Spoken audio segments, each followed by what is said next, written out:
One of the best parts of opening Sharolina's has been connecting with other creatives in the food world.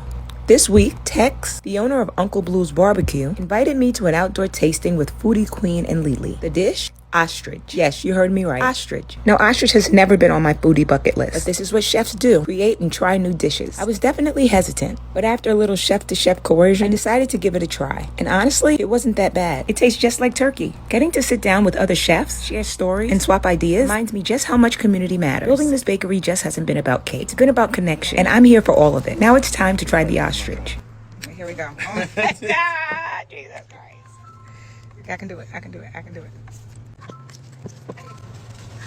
No. Yeah, it does taste like turkey. Okay.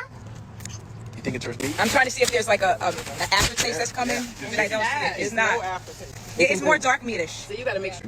Yeah. It's